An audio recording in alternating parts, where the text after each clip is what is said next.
start the first chapter of biology class 11th unit number first, diversity in living world.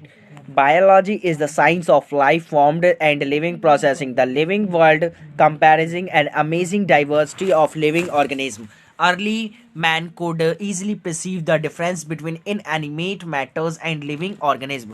जो early mains होते थे वो लोग क्या करते थे, इजीली प्रिस्क्राइब बिटवीन मतलब डिस्क्राइब कर लेते थे इन एनिमेट मैटर्स को और लिविंग ऑर्गेनिज्म को. इन एनिमेट मैटर्स मतलब जिसे हम आज के टाइम में नॉन लिविंग कह सकते हैं, and living organism.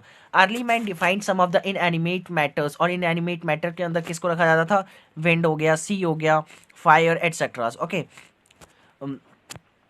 and some among the animals and plants. A common features of all such form of inanimate and animals object was the signs of away for fear, and they evoked the description. The living organism, including human being, such a later in human history, societies which indulged an anthropocentric views of biology could register limited progress in biological knowledge, systematic and monumental descriptions of life from out of the necessities. तो हम इस first पूरे unit के अंदर यही पढ़ेंगे. जैसे हमारे पास 4 चैप्टर है पढ़ने के लिए. फर्स्ट है the living world, the biological classification, the plant kingdom and animals kingdom. तो फर्स्ट हम लेक्चर में इसे कवर करेंगे द लिविंग वर्ल्ड को. ठीक है, चलिए आगे बढ़ते हैं. नीट पर्पज से ये लाइन अर्नेस्ट मायर का थोड़ा इंपॉर्टेंट है तो इसे देखते हैं. बॉर्न ऑन 5 जुलाई 1904, मतलब अर्नेस्ट का बॉर्न मतलब जन्म कब थे, बॉर्न ऑन 5 जुलाई 1904. ठीक है, और ये कब से कब तक है, 1904 से 2004 तक. ठीक है, पूरे 100 ईयर्स इन्होंने अपना मतलब ये जिंदा रहे थे. ठीक है, नेक्स्ट क्या है, in captain Germany Ernst Mayr the Harvard University evolutionary biologist who has been called the Darwin of the 20th century. तो एक मोस्ट इंपॉर्टेंट ये भी है कि इन्हें और क्या कहा जाता था, 20th सेंचुरी का डार्विन कहा जाता था. ठीक है, द 20th सेंचुरी का डार्विन किसे कहा जाता था, अर्नेस्ट मायर को कहा जाता था. ठीक है, बायोलॉजिकल में. And the 100 greatest scientist in all of the time, और ये क्या थे, उस टाइम के जो 100 ग्रेटेस्ट साइंटिस्ट होते थे उनके अंदर में से एक थे. ठीक है, और क्या था, and retired in 19 Mayr join Harvard faculties of arts and science in 1953, और इन्होंने क्या किया, ज्वाइन किया था हार्वर्ड यूनिवर्सिटी कब, 1953 में, और रिटायर कब हो गए थे, 1975 में. ठीक है, assuming the title Alexander as being professor of zoology emeritus throughout his nearly 80-year career, और लगभग इन्होंने जूलॉजी के अंदर अपना 18 ईयर का योगदान दिया. His research spanned ornithology and taxonomy and geographic evaluation, systematic and the history of philosophical of biology, और इस सब में इनका योगदान रहा. He almost single-handedly made of the origin to species diversity and central question of evolutionary of biology, and it's today he also pioneered the currently accepted definition of biological species, और इन्होंने क्या दिया, करेक्टली बायोलॉजिकल स्पीसीज का definition भी दिया. Mayer was the awarded the 3 prizes widely regarded the triple crowns of biology.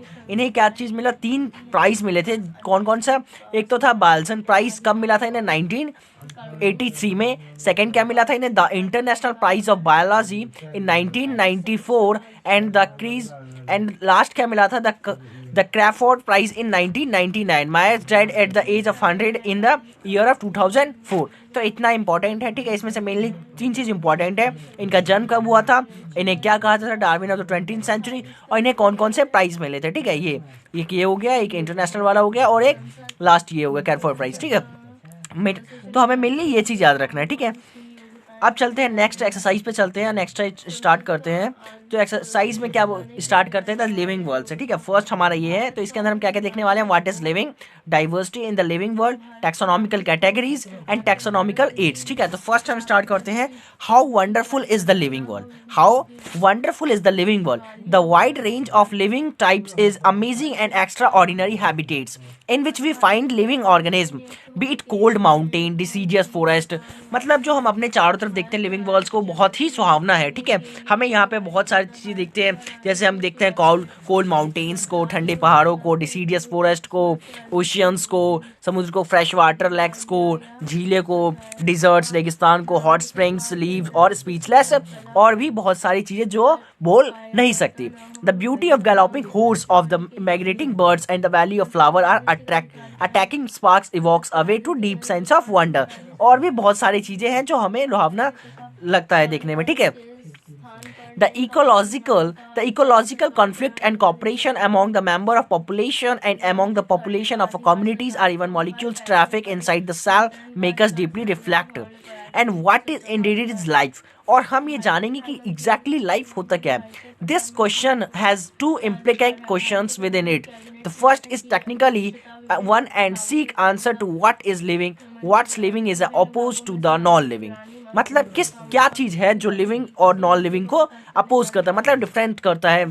ठीक है, तो उसके बारे में हम जानेंगे. And the second is philosophically one and seek answer to what is the purpose of life. और सेकेंड क्या जानेंगे कि लाइफ का पर्पस क्या है. As a scientist we shall not attempt answering the second question, we will try to reflect on what is living. तो as a scientist हम biology के अंदर ओनली फर्स्ट क्वेश्चन का आंसर देखेंगे, सेकेंड का नहीं देखेंगे. So now we'll start what is living. When we try to define a living, we conventionally look at a distinct characters exhibited by a living organism. मतलब main क्या characters जो है वो देखते हैं लिविंग को देखने के लिए. तो हमारे पास को ग्रोथ हो गया, रिप्रोडक्शन हो गया, ability to sense environment and mount a suitable response coming in our mind immediately to unique features of living organism. तो मेनली ये आ जाता है. ठीक है, ये growth, reproduction, ability to sense environment और उसके तहत रिस्पॉन्स करना, ये मेनली 4-5 पॉइंट्स हमारे माइंड में आता है किसी भी लिविंग के अंदर देखते हैं हम. ठीक है, मेनली. तो आगे क्या है, one can add a few more features like metabolism, और एक और मेटाबॉलिज्म. ठीक है, तो अभी तक हमने टोटल कितने देख लिए, 5 देख लिए. क्या क्या देखा, growth, reproduction, ability to sense environment और रिस्पॉन्स, और नेक्स्ट क्या था, मेटाबॉलिज्म. तो अब देखते हैं कि कौन सा यूनिक है, कौन सा मतलब रियल में है. ठीक है, तो a living organism grow, increase in mass and increasing in number of individuals are twin characters of growth.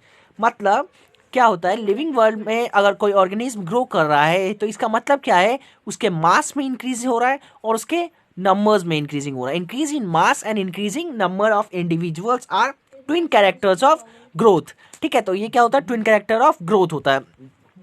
A multicellular organism grow by cell division. अब मल्टीसेलुलर ऑर्गेनिज्म क्या होता है, सेल डिवीजन के तहत क्या होता है, ग्रो होता है. ठीक है, और in plants the growth of by cell division occur continuously throughout their life span. लेकिन हम प्लांट्स में देखते हैं कि जो ग्रोथ होता है वो क्या होता है, कंटिन्यूसली उसके पूरे लाइफ के प्रोसेस तक क्या होता है, होता रहता है. बट हम अगर एनिमल्स में देखें, ह्यूमन बींग्स में देखें, तो एक पार्टिकुलर एज तक जाके ग्रोथ क्या हो जाता है, रुक जाता है. डैमेज सेल रिपेयर होते हैं बट बहुत ज़्यादा मात्रा में नहीं होता, जैसे स्टार्टिंग में होता वैसे नहीं होता, कुछ एज तक जाके सेल्स डिवाइड होना रुक जाते हैं. In animal this growth is seen only up to a certain age, वही यहाँ पे बोला गया है. ठीक है, यहाँ पे वो बोला गया है. नेक्स्ट क्या है, however cell division occur in certain tissues to replace lost cell. और हम ये भी बोला गया है कि देखिए प्लांट सेल में तो हमें पता है कि कंटिन्यूसली सेल डिवीजन होता रहता है, एनिमल सेल में नहीं होता, लेकिन कुछ मात्रा में होता रहता है अगर कोई डैमेज सेल हो जाए. Then unicellular organism grow by cell division. One can easily observe with this in a vitro culture by simple counting of a number by a cell under a microscope. और इसे हम किसके अंदर देख सकते हैं, माइक्रोस्कोप में इजीली देख सकते हैं. In majority of higher animals and plants growth and reproduction are mutually exclusive event.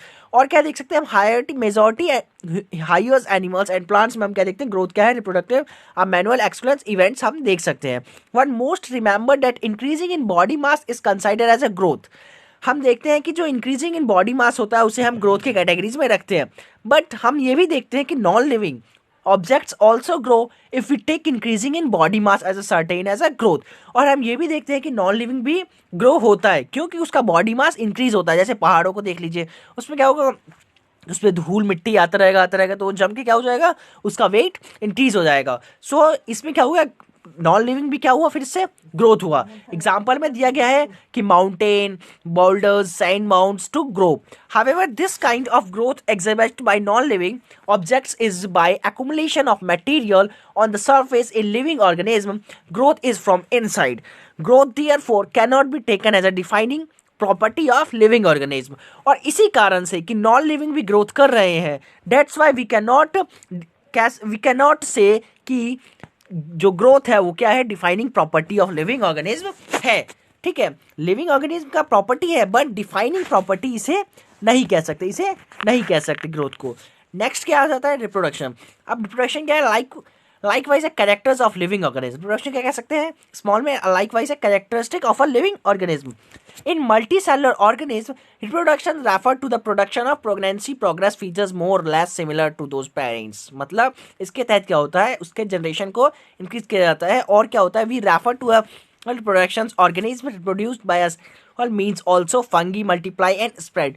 तो क्या हो गया कि जो ये रिप्रोडक्शंस है वो क्या है, वो भी हम कैरेक्टर्स में नहीं, डिफाइनिंग कैरेक्टर्स में नहीं ले पाएंगे। क्यों, क्योंकि जो बहुत सारे नॉन लिविंग्स है और जो लिविंग्स है वो क्या करते हैं, रिप्रोडक्शन नहीं कर पाते। और जैसे कि एग्जांपल हम ले सकते हैं मेयर्स का हो गया इनफर्टाइलिटी के कारण, ठीक है, जैसे एग्जांपल में यहाँ दिया गया है वर्क ऑफ बीज होगा, इनफर्टाइल ह्यूमन कपल्स होगा, एग्जांपल्स में म्यूल्स होगा, स्टेराइल्स होगा, तो ये सब नहीं देते, इसलिए that's why we can not carry it. ठीक है, नेक्स्ट क्या है, अब चलते हैं another characteristic of life is a metabolism. अब मेटाबॉलिज्म देखते हैं कि ये लिविंग ऑर्गेनिज्म का कैरेक्टर्स है, इसे ले सकते हैं या नहीं ले सकते, डिफाइनिंग कैरेक्टर्स है या नहीं। तो इसमें क्या बोला गया है, all living organism are made up of chemicals, कि जितने भी लिविंग बींग्स हैं वो किससे बने हुए हैं, केमिकल से बने हुए हैं।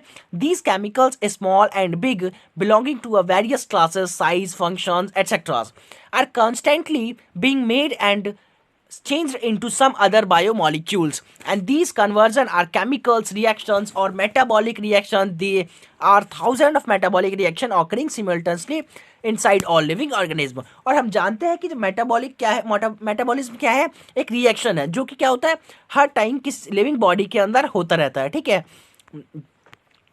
और क्या है, यूनिसेलुलर और multicellular all plants animals fungi and microbes exist metabolism the sum total of chemical reactions occurring in our body is metabolism. और ये ओनली लिविंग में होता है, ये क्या होता है नॉन लिविंग में नहीं होता। जैसे non living object exhibits metabolism, metabolic reactions can be demonstrated outside the body in cell free system and isolated metabolic reaction outside the body and organism performed in a test tube. हम ये जानते हैं कि metabolism क्या होता है सिर्फ human bodies के अंदर ही होता है, लेकिन कहीं पे कुछ एक्सपेरिमेंट्स में क्या होता है कि हम आउटसाइड बॉडी भी टेस्ट ट्यूब के अंदर उसका एक्सपेरिमेंट करते हैं, बट वो लिविंग कैरेक्टर्स में नहीं आएगा। डेट्स वाई क्या हो गया कि मेटाबॉलिज्म क्या होता है, डिफाइनिंग प्रॉपर्टीज होता है। तो हमें अभी तक फर्स्ट डिफाइनिंग प्रॉपर्टी मिला है वो क्या है, मेटाबॉलिज्म। वो क्या मिला है, मेटाबॉलिज्म। ठीक है, मेटाबॉलिज्म, तो ये हमारा फर्स्ट डिफाइनिंग कैरेक्टर्स। चलिए अब नेक्स्ट पे चलते हैं और अगला देखते हैं क्या होता है। अगला आ गया कॉन्शियसनेस। अगला क्या है, कॉन्शियसनेस। अब देखते हैं कॉन्शियसनेस क्या है, वो डिफाइनिंग प्रॉपर्टी है या नहीं है। Consciousness therefore become are defining property of living organism. Perhaps the most obvious and technology यहाँ से, ठीक है, perhaps the most obvious complicated features of all living organism is the ability to sense their surrounding।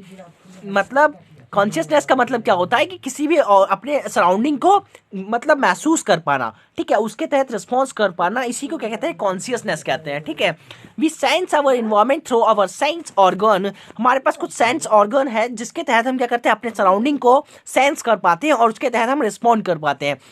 Plants response are external और factors like light, जैसे हम भी response कर पाते हैं। कुछ प्लांट्स होते हैं जैसे छुई मुई का पौधा हो गया, वो भी क्या होता है, रिस्पॉन्स करता है अपने सराउंडिंग के तहत, छू दो तो क्या होता है, सिकुड़ जाता है। ऐसे ही all organism from the prokaryotics to eukaryotics photo periods affect reproduction in seasonal breeders both plants and animals. तो ये बोथ प्लांट्स एंड एनिमल्स क्या करते हैं, कॉन्शियसनेस का प्रॉपर्टी शो करते हैं।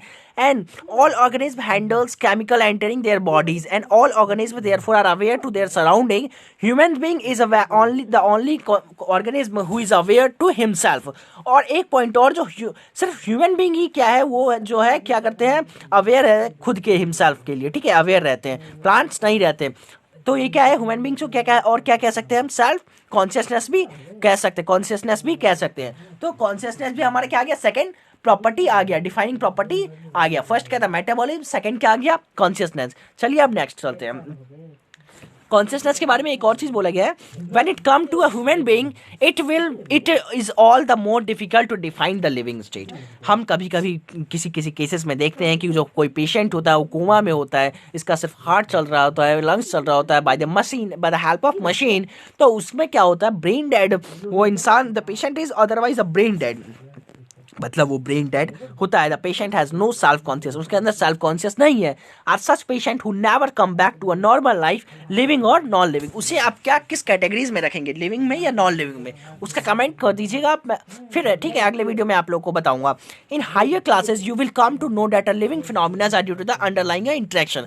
आप हायर क्लास में पढ़ेंगे कि जो लिविंग फिनोमिना होता है वो किसके कारण हो पाता है। Property of tissues are not present in the constituent cell but arise as result of interaction among the constituent cells. Similarly, properties of cellular organism are not present in a molecular constituents of organism, but arise the result of an interaction among the molecular compounds comprising of organelles.